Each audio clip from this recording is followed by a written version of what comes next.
Imagine this. You're walking through the bustling streets of ancient Rome. You see magnificent temples, grand amphitheaters, and villas adorned with intricate mosaics. It's a world of power, wealth, and breathtaking beauty.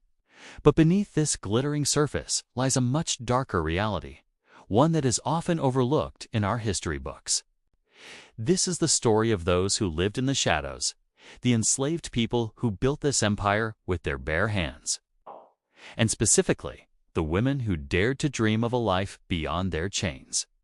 For a woman in ancient Rome, being enslaved was to have your entire existence owned by another. You weren't a person. You were property, an asterisk race, mancipi asterisk, something to be bought, sold, or inherited, just like a piece of furniture or a farm animal. Your days were a relentless cycle of labor, from the grueling work in the fields under a scorching sun to the endless, thankless chores within the suffocating walls of a wealthy domus. You might be a cook, a cleaner, a wet nurse, or a weaver, your skills exploited for your master's benefit. The psychological toll was immense. Every aspect of your life was controlled. Your master decided what you ate, where you slept, and who you were forced to share a bed with. The threat of violence was a constant companion, a casual brutality that was considered a master's right. A wrong word, a dropped plate, or a moment of perceived insolence could result in a brutal whipping or worse. For enslaved women, the danger was twofold.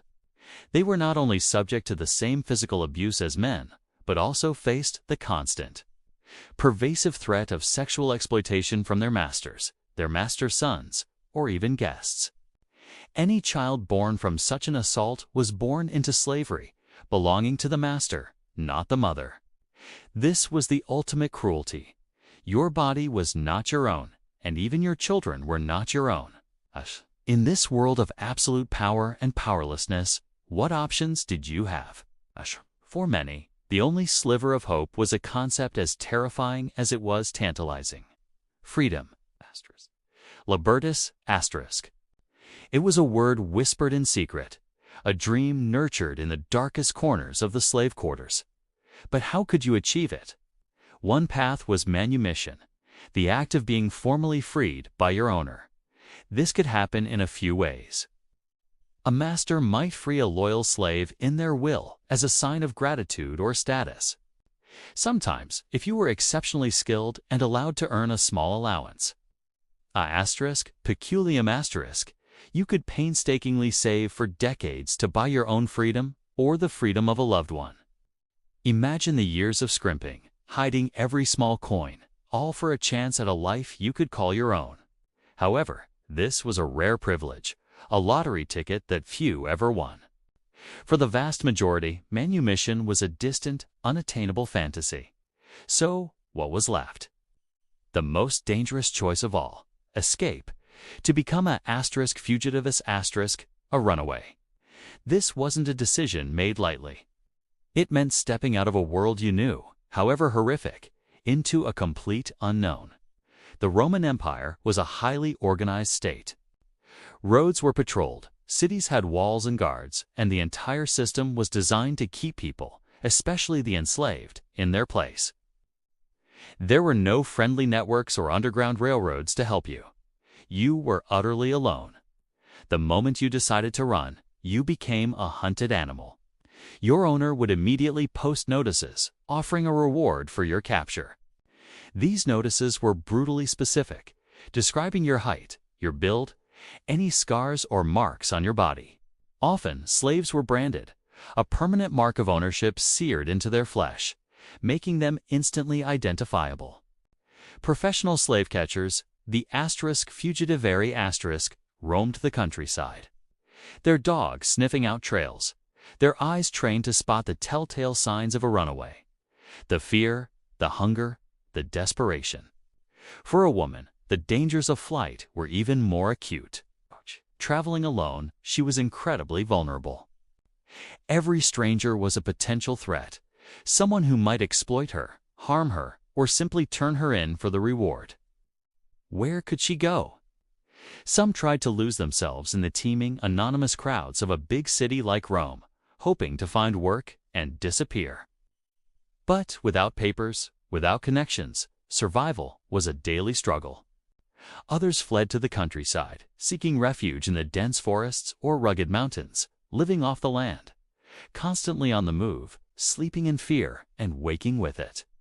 The punishment for being caught was designed to be a terrifying deterrent.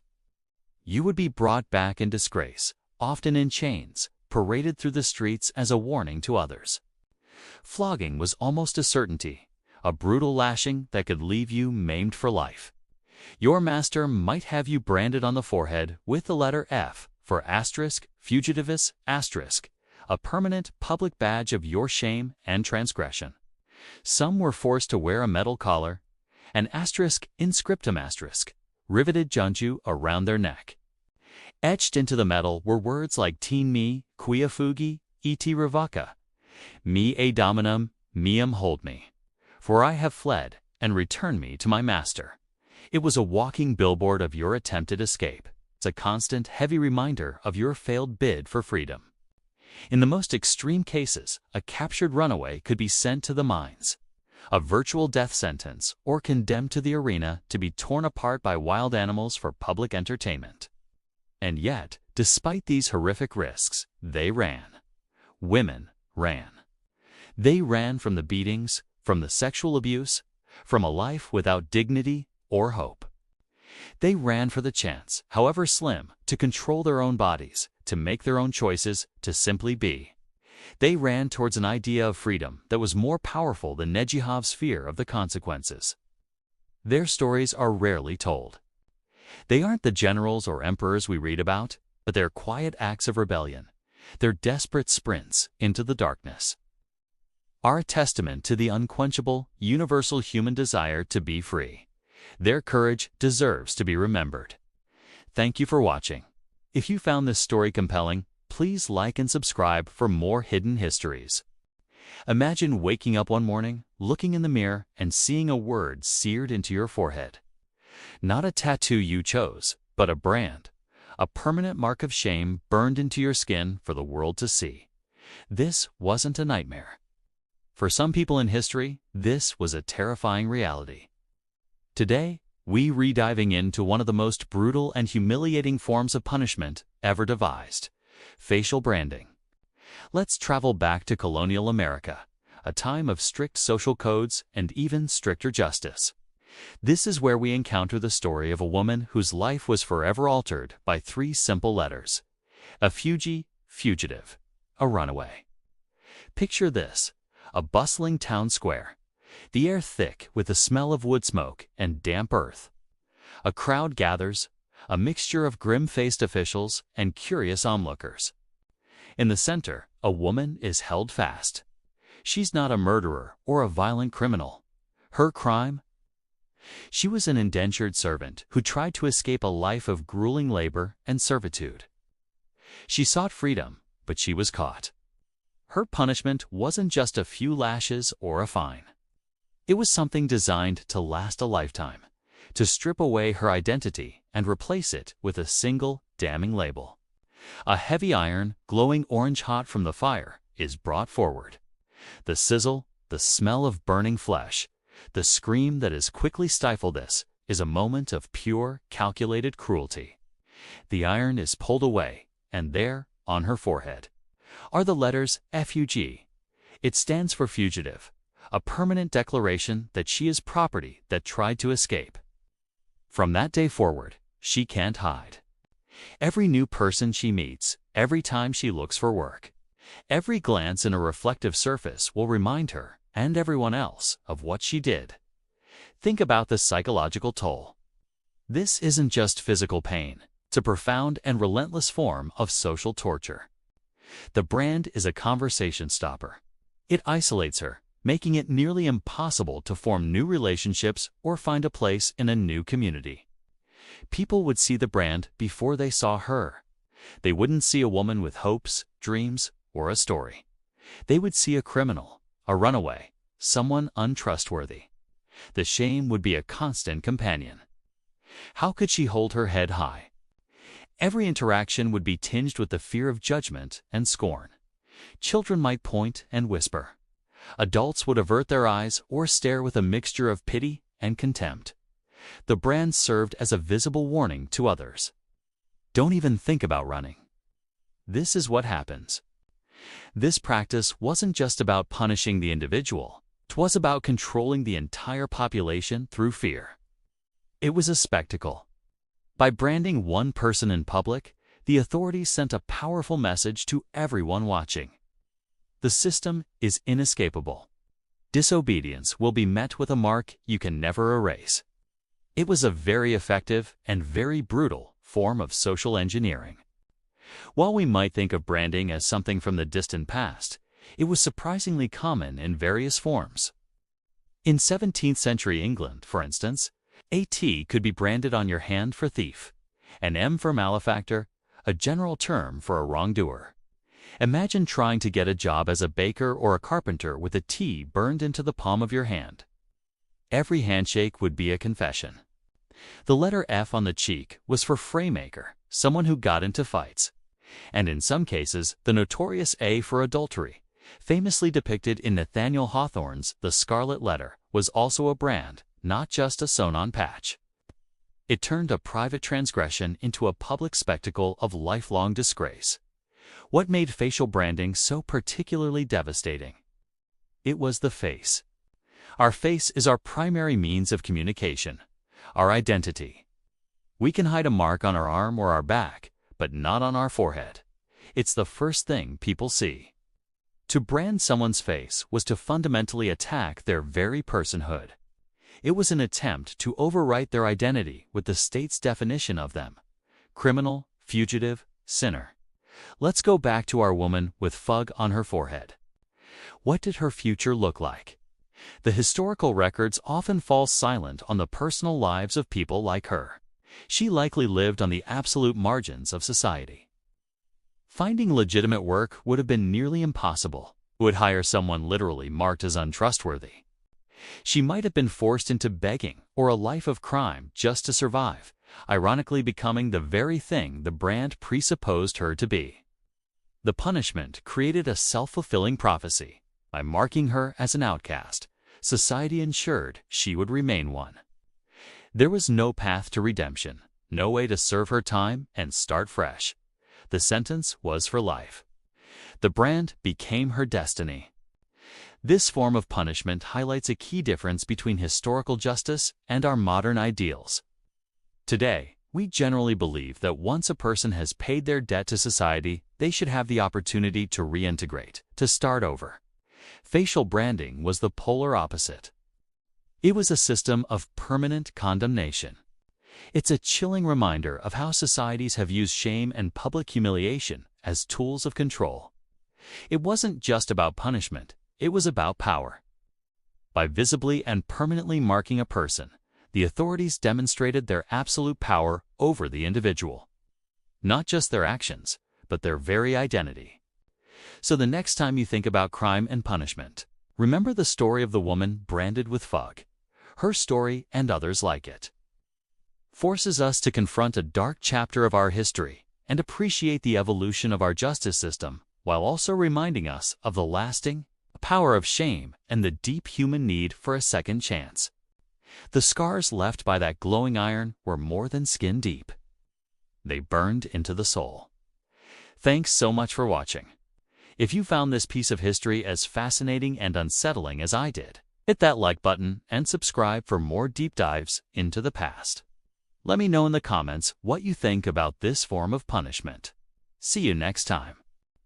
In our previous discussions, we've touched upon the vast and brutal system of slavery, but today we're going to look closer at something incredibly personal and deeply horrifying.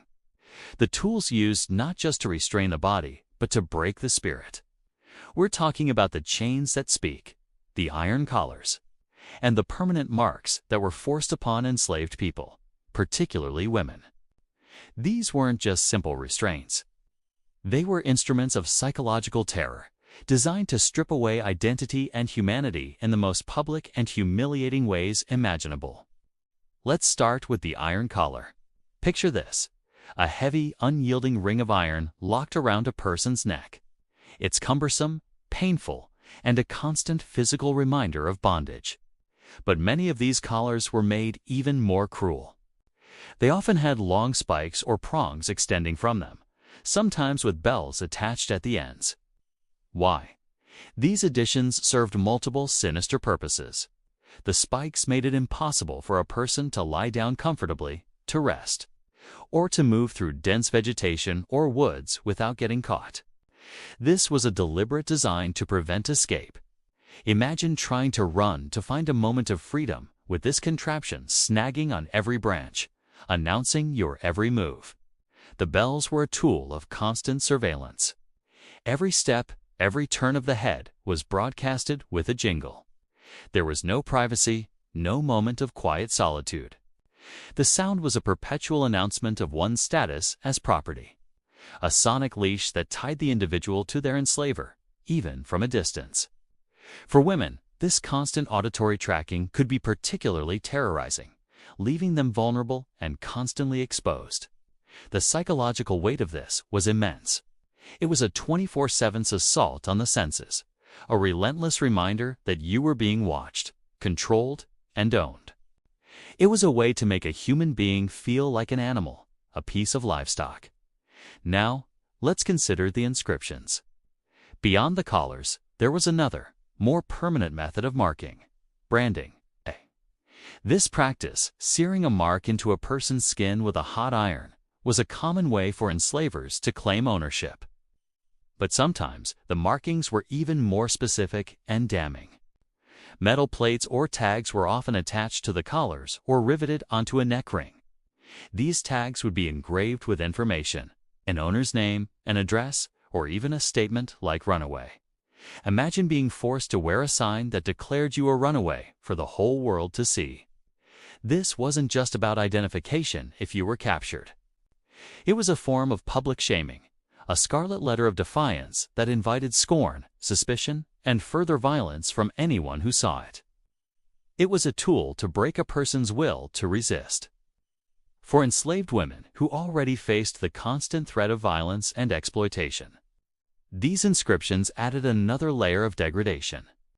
The mark served as a permanent advertisement of her subjugated status, stripping her of her name and her history, replacing it with the identity of her owner.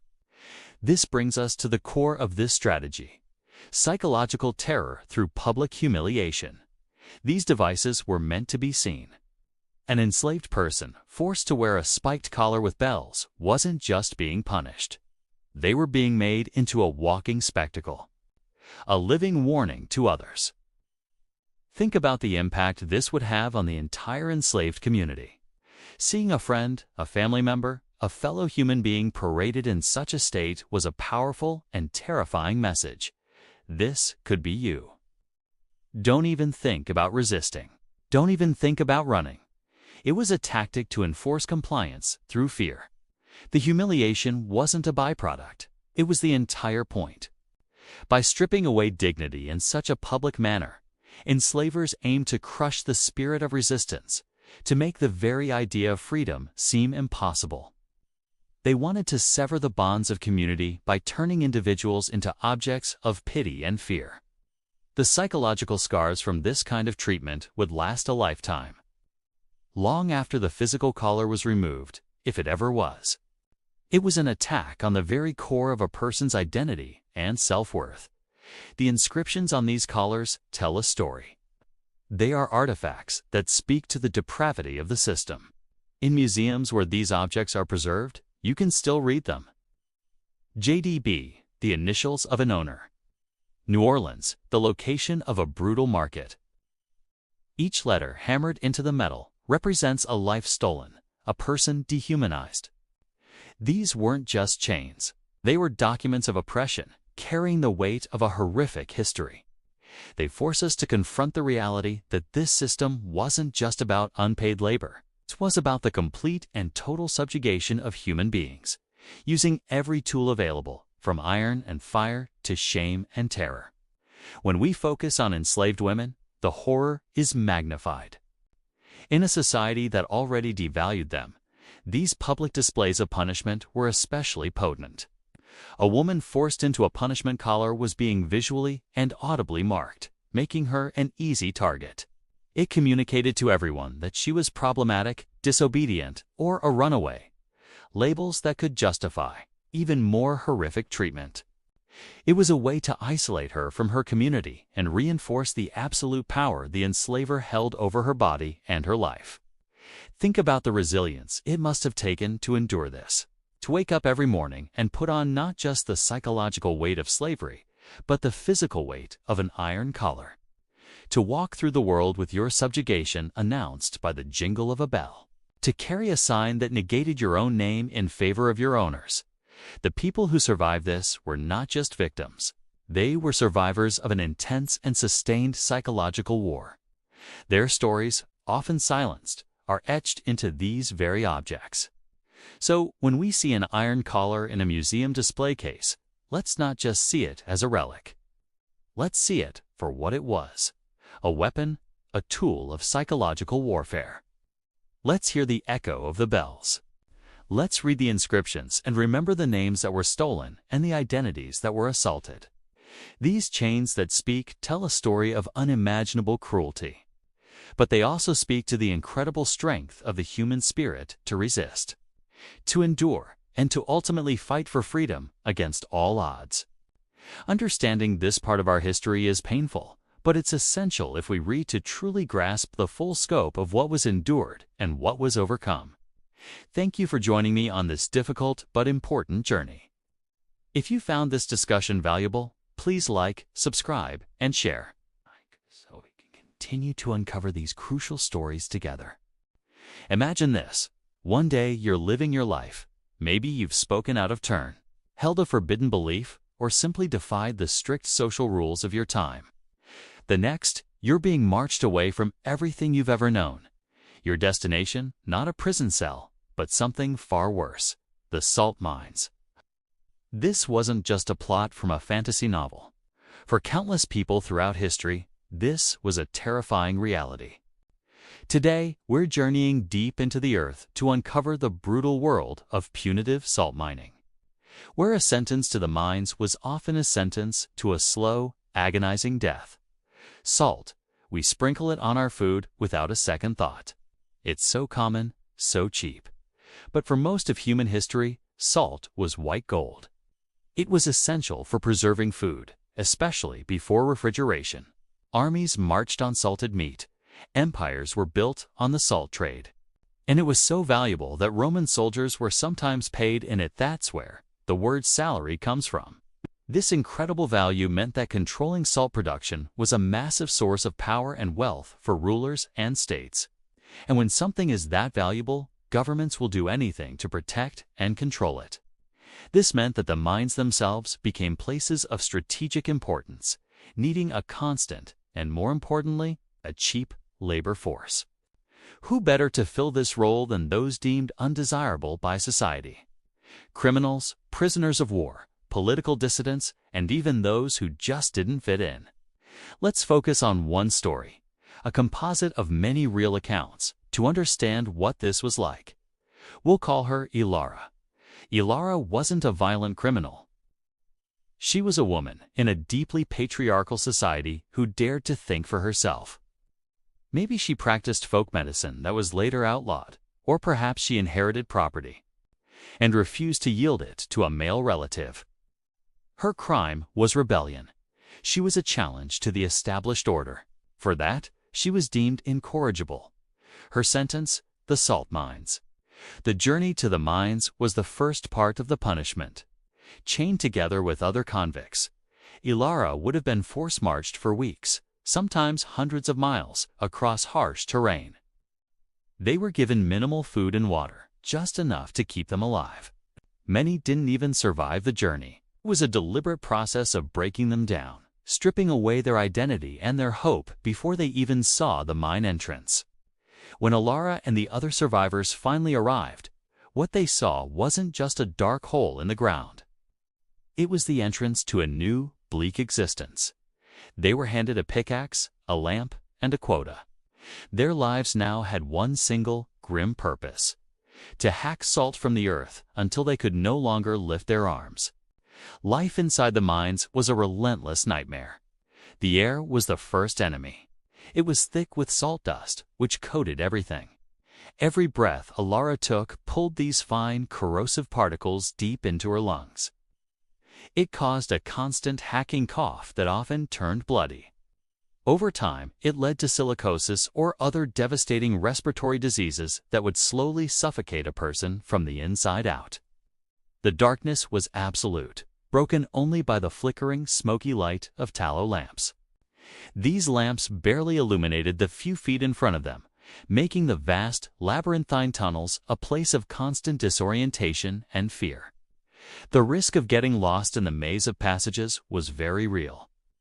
A wrong turn could mean wandering in the dark until starvation or dehydration claimed you. Then there was the physical toll. The work was grueling, back-breaking labor, 10, 12, sometimes 16 hours a day. Swinging a heavy pickaxe against a hard salt wall over and over was exhausting. The salt itself was cruel. It got into every cut and scrape, causing excruciating, burning pain. Their hands would be raw and blistered, constantly reinfected by the salty brine. The high salinity in the air and water dehydrated the body at an alarming rate. Yet the water they were given to drink was often brackish and contaminated, leading to constant thirst and widespread disease. Malnutrition was rampant. The daily ration was usually just a piece of stale bread or a thin gruel, not nearly enough to sustain them through such hard labor. Workers grew skeletal, their bodies wasting away.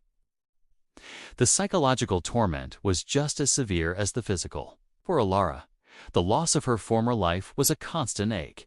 She was no longer a person with a name and a past. She was a number, a tool. The unending darkness messes with the human mind. Without the natural cycle of day and night, the sense of time dissolves. Days bled into weeks, weeks into months, with no change, no reprieve. The only sounds were the rhythmic clinking of pickaxes, the scraping of shovels, and the coughing of dying men and women. It was a symphony of despair. Hope was a dangerous luxury. The overseers were brutal, using whips and beatings to enforce the impossible quotas. Any sign of defiance, or even just slowing down from sheer exhaustion, was met with violence. The message was clear: you are less than human. Your life is worthless beyond the salt you can produce. Accidents were a daily occurrence. Tunnels could collapse without warning, burying workers alive. Explosions from methane gas, a common danger in many mines, could rip through the tunnels in a flash of fire. There were no safety regulations, no rescue teams. If you were injured, you were often left to die, a liability to the operation. The life expectancy in the salt mines was terrifyingly short. For many, it was measured in months, not years. Few ever saw the sun again. The mines were not just a place of labor. They were a place of execution, just a very slow and profitable one for the state. This is what made it such a powerful deterrent. The story of what happened to rebels like Alara would be told back in her village. It was a warning whispered from one person to another.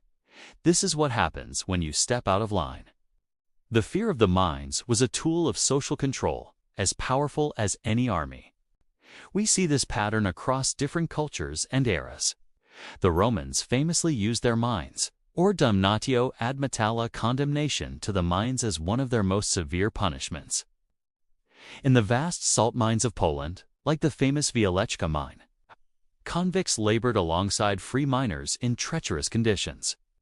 During the Soviet era, the Gulag system sent millions to labor camps, many of which were mines, where they were worked to death in the service of the state's industrial ambitions.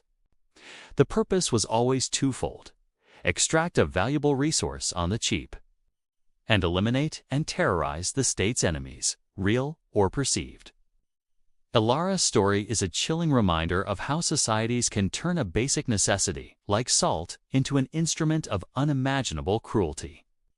It shows how labor, the very thing that builds civilizations, can be twisted into a weapon of dehumanization and death. So, the next time you pick up a salt shaker, Take a moment to think about the long, dark history behind that simple white crystal. Think of the millions of forgotten souls, people like Alara, whose lives were consumed by the earth just so empires could be preserved and seasoned. Their stories are a vital part of our shared human history, a testament to the brutal cost of white gold. Thanks for watching. If you found this glimpse into the past compelling, please like this video, subscribe to the channel, and hit the notification bell so you don't miss our next exploration into the hidden corners of history. See you next time. Welcome back to our series exploring the darker side of ancient Rome. Today, we're stepping into the heart of the city, the Roman Forum. Not for a political debate or a religious festival, but to witness one of its most brutal and public spectacles, whipping. Now, when we think of Roman punishment, we might imagine gladiators in the Colosseum.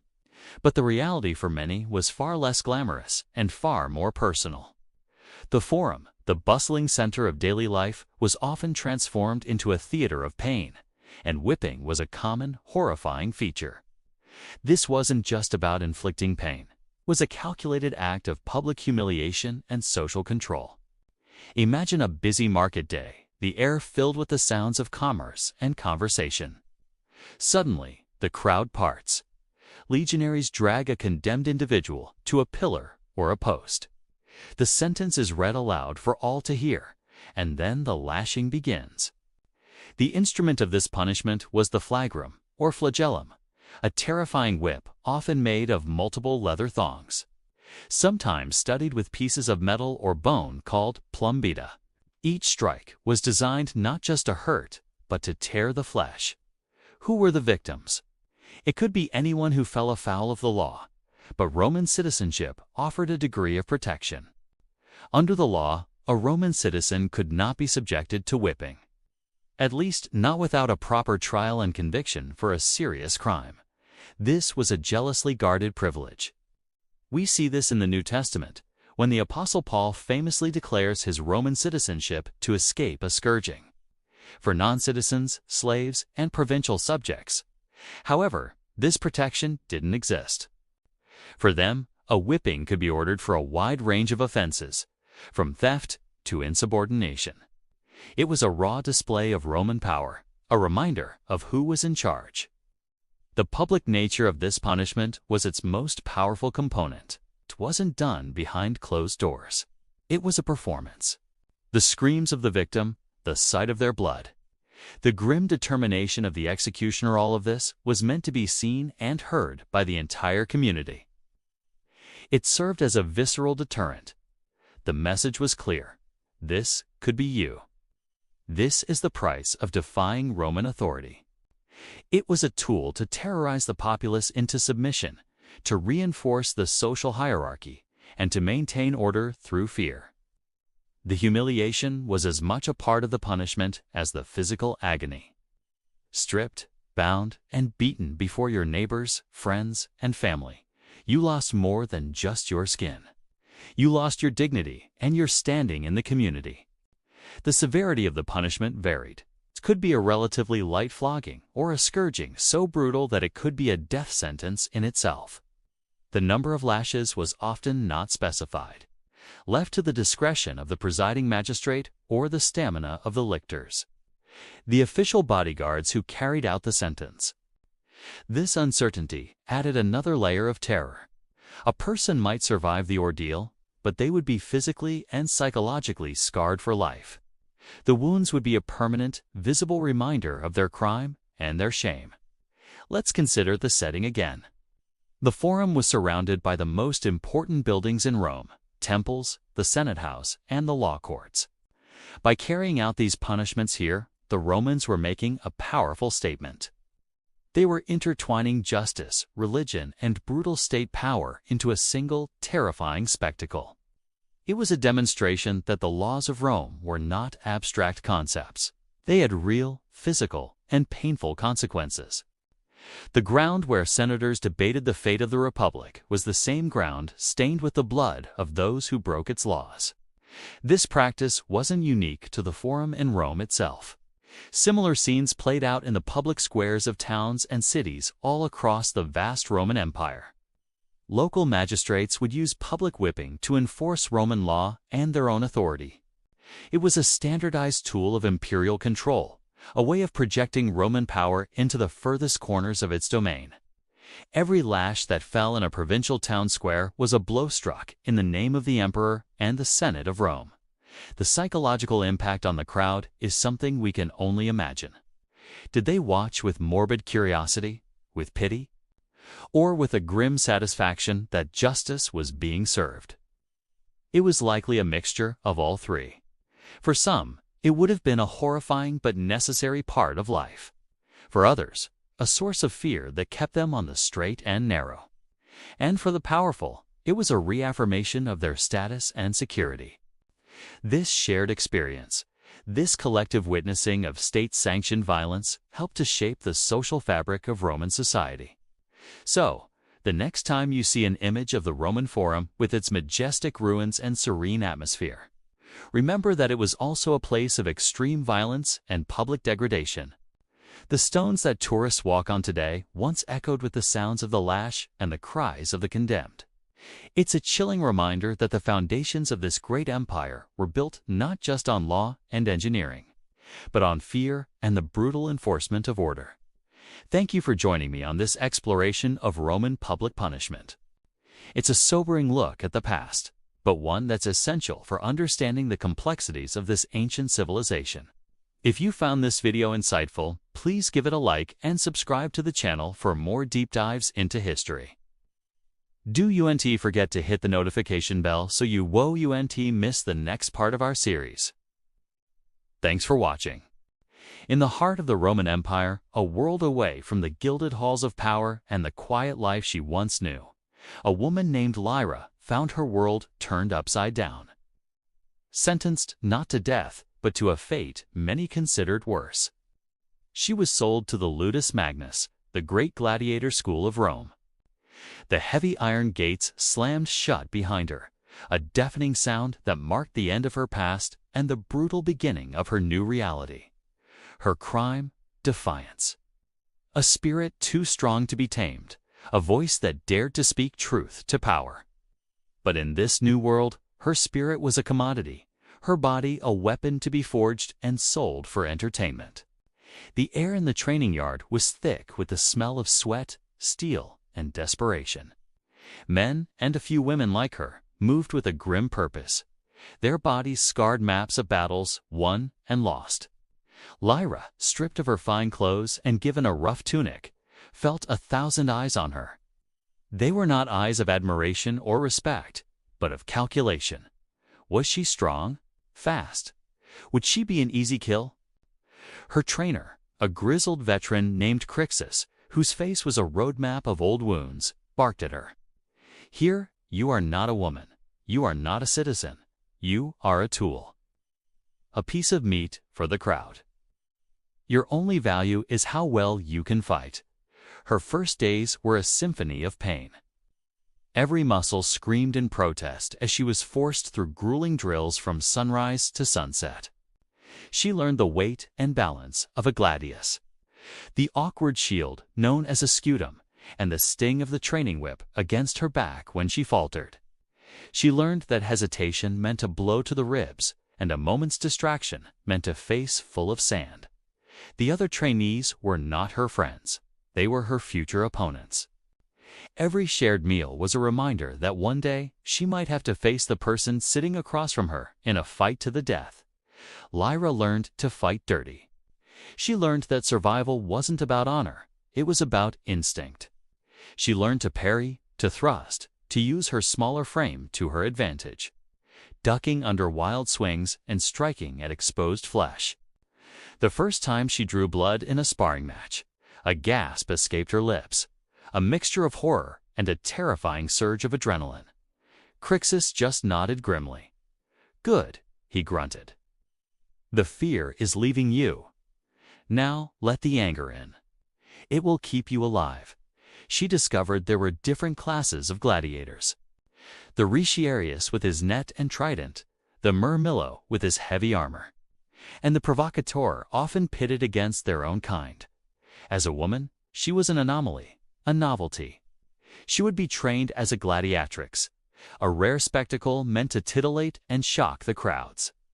Her fights would be sensationalized, her existence a bizarre form of entertainment. She wasn't just fighting for her life, she was performing. The day of her first real fight arrived faster than she could have imagined. The roar of the Colosseum crowd was a physical force, a wave of sound that vibrated through her bones. Standing in the dark tunnels beneath the arena, the stench of wild animals and fear was overwhelming. She clutched her gladius, the leather grips slick with her own sweat. Her opponent was a woman named Theron, a warrior from a distant tribe captured in battle.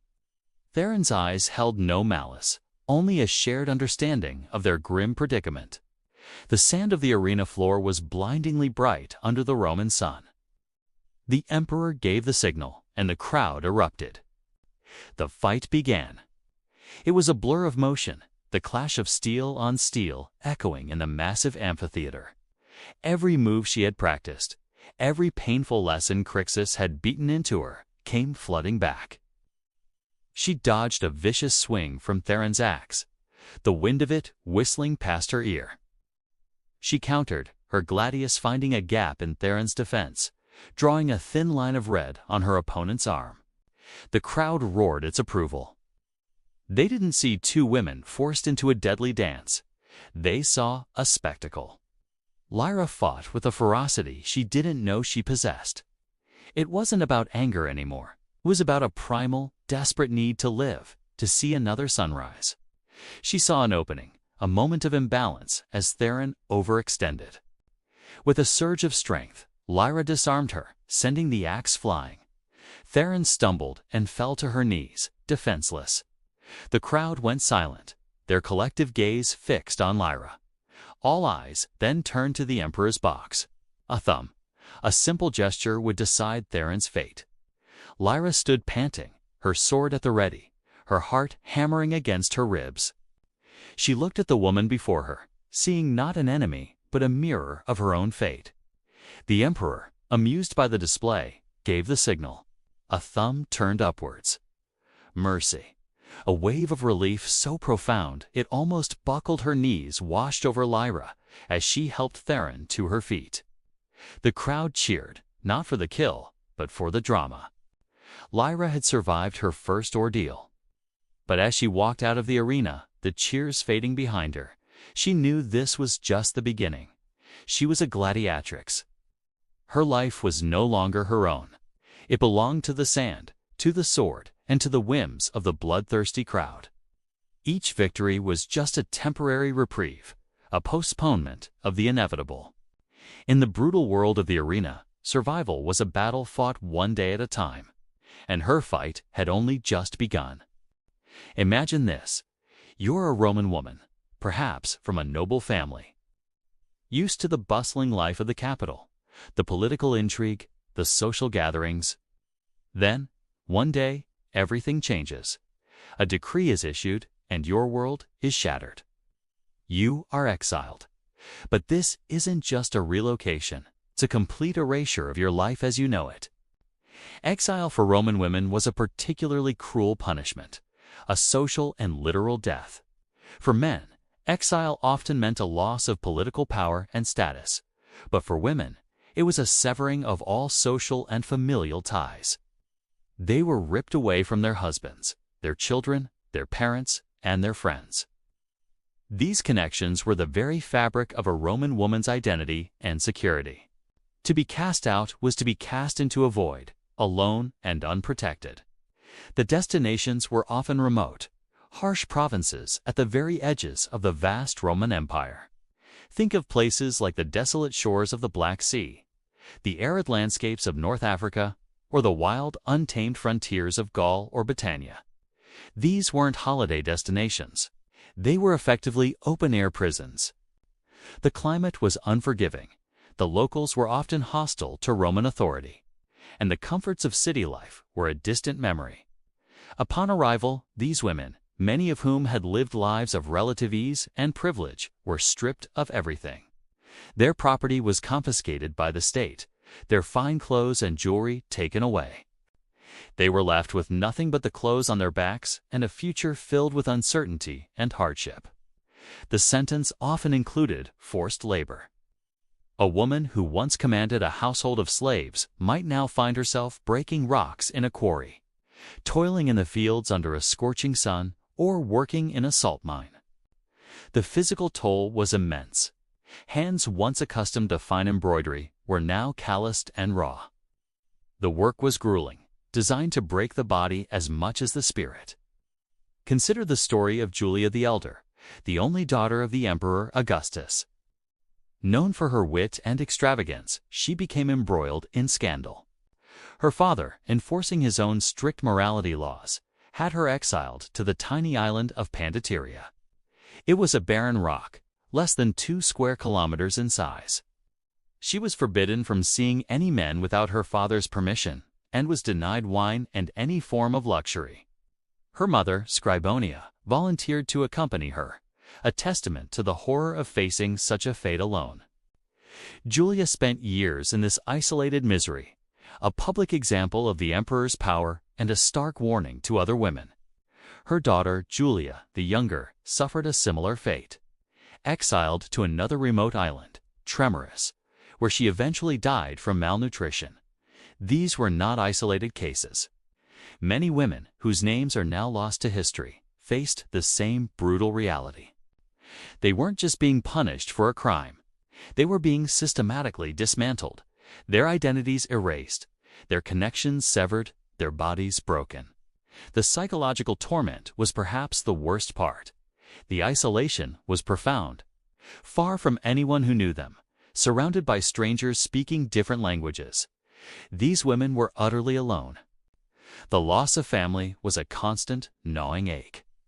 In a society where family was paramount, being cut off was a living death. They had no one to confide in, no one to offer comfort, no familiar face in a sea of foreign ones. The hope of ever returning home, of seeing their loved ones again, dwindled with each passing day. This form of punishment was incredibly effective from the state's perspective. It not only removed the problematic woman, but also served as a powerful deterrent. It sent a clear message to all women in Rome: step out of line, challenge the patriarchal order, or become entangled in political schemes, and you could lose everything. Your name, your family, your home, your very existence could be wiped away, and you would be forgotten, left to perish in some distant, forsaken corner of the empire. This practice reveals a deep-seated fear within Roman society. The power a woman could wield through her connections, her influence, and her reputation was seen as a potential threat. Exile was the ultimate tool to neutralize that threat, to reassert control by completely isolating her. It was a punishment that went beyond mere imprisonment. It was the deliberate and cruel destruction of a person's entire world. When we look back at the grandeur of Rome, it's easy to be captivated by the Colosseum, the legions, and the emperors. But we must also remember the silent suffering of those who were cast into the shadows. The stories of these exiled women are a crucial part of Rome's history, a somber reminder of the precariousness of life for even the most privileged women and the brutal lengths the state would go to maintain its power and order. Their fate was a stark illustration that in the Roman world, a woman's place was defined by her connections, and to lose them was to lose everything. Thank you for watching. If you found this glimpse into the darker side of Roman life interesting, please like this video and subscribe to our channel for more stories from history that are often left untold. Let us know in the comments what other aspects of Roman society you'd like to explore next. See you in the next video. Hello and welcome back to our series. Today, we are shifting our focus to a powerful and often overlooked aspect of history: the extraordinary resilience of women who faced unimaginable oppression. We'll explore the stories of those who, against all odds, survived, escaped, and even outsmarted their captors, demonstrating the unyielding power of the human spirit. These are not just tales of suffering. They are profound testaments to courage, ingenuity, and the relentless pursuit of freedom. Imagine the crushing weight of a system designed to break you, to strip away your identity, and to extinguish every spark of hope. This was the daily reality for countless women held in bondage. Yet, within this darkness, incredible acts of defiance took root. Survival wasn't just about enduring physical hardship. It was a constant mental battle, a daily decision to hold on to one's humanity. Many women created secret networks, sharing information, offering emotional support, and keeping cultural traditions alive through stories and songs. This was a quiet, internal resistance, a way of declaring, "I am still here. You have not erased me." They learned to read the moods of their captors, to navigate treacherous social landscapes, and to find slivers of autonomy in a world that offered none. This psychological fortitude was the bedrock upon which more overt acts of rebellion were built. One of the most famous stories of escape is that of Harriet Jacobs. For 7 long years, she hid in a tiny, cramped attic space, a self-imposed prison to escape a worse fate at the hands of her relentless master. Can you fathom the physical and mental toll of such an existence? Peering through a small hole, she watched her children grow up, unable to hold them, unable to speak to them, all while enduring extreme heat, cold, and the constant fear of discovery. Her story, which she later published under the pseudonym Linda Brent in Incidents in the Life of a Slave Girl, is a harrowing account of sacrifice and maternal love. But Harriet's story is not unique in its bravery. Countless unnamed women made their own desperate bids for freedom. They fled under the cover of darkness, navigating unfamiliar terrain, crossing treacherous rivers, and evading patrols. Some disguised themselves, cutting their hair and dressing as men to travel with less suspicion. Each step was a gamble, with the constant threat of being hunted down and subjected to even harsher punishments. Yet, the dream of freedom, the hope of a life where they could control their own destiny, was a more powerful force than fear. Beyond daring escapes, many women employed incredible cleverness and psychological strategy to carve out a better existence or to undermine the authority of their masters. This was a high-stakes game of wits. Some women would feign illness or incompetence to avoid grueling labor or to be assigned to different, less demanding tasks. It was a subtle art of sabotage, slowing down the machinery of oppression from within. Others became masters of observation, learning secrets about the household financial troubles, illicit affairs, hidden disagreements. This information, carefully gathered, could be a powerful tool. It could be used subtly to gain small advantages, to protect oneself or others, or even, in rare cases, to leverage a better position within the household. Think of the immense courage it took to play this dangerous game. A single misstep could lead to catastrophic consequences. These women were not just passive victims, they were active agents, using their intelligence as a weapon and a shield in a battle for their own survival and dignity. They understood the psychology of their captors and exploited their weaknesses, proving that power doesn't always come from physical strength, but often from a sharp and strategic mind. The legacy of these women is one of profound inspiration. Their stories force us to redefine our understanding of strength and resistance.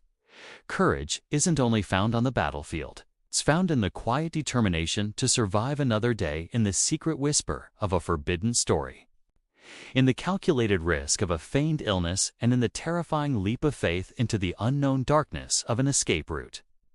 These women were tacticians, psychologists, and survivors who navigated a world designed to crush them. They held on to their humanity with a grip of iron, protecting their inner selves and, in many cases, their children, from the dehumanizing forces around them. Their resilience was a rebellion in itself. By simply surviving, by loving, by hoping, and by dreaming of a different future, they defied the very foundation of the system that enslaved them. Reflecting on these accounts, we are reminded that the human spirit possesses a remarkable capacity for endurance and an unquenchable thirst for freedom. The women who resisted, in ways both large and small, were not just fighting for their own lives. They were planting the seeds for future generations. Their acts of defiance, whether a successful escape that led to a life of abolitionist activism or a subtle act of sabotage on a plantation, created ripples that would contribute to the eventual dismantling of these oppressive systems. They proved that even in the most dire of circumstances, hope can be a powerful catalyst for change. Their stories compel us to honor their memory, not by pitying their suffering, but by celebrating their incredible strength and ingenuity. It is crucial that we continue to uncover and share these narratives. For too long, history has been told through a narrow lens, often overlooking the contributions and struggles of women, especially those in the most marginalized positions. By bringing these stories to light, we gain a fuller, more complete understanding of the past. We learn that resistance has many faces and that heroism can be found in the most unexpected places. These women were not just footnotes in history. They were central actors in their own life stories, fighting with every tool they had for the fundamental right to be free. Their legacy challenges us to look for the courage and resilience in the world around us today and to stand up against injustice wherever we find it. As we conclude this exploration, let's carry with us the profound lessons from these women's lives. Their courage was not the absence of fear, but the decision to act in spite of it. Their resilience was not a passive endurance, but an active, strategic, and deeply personal fight for survival and dignity. They remind us that the will to be free is one of the most powerful forces in the universe. Let their stories inspire us to appreciate the freedoms we have and to recognize the strength within ourselves to overcome adversity. Thank you for joining me on this journey into the heart of human resilience. If you found these stories as powerful as I do, please like, share, and subscribe to our channel for more deep dives into the untold stories of history. Your support helps us continue to bring these important narratives to light. Thanks for watching.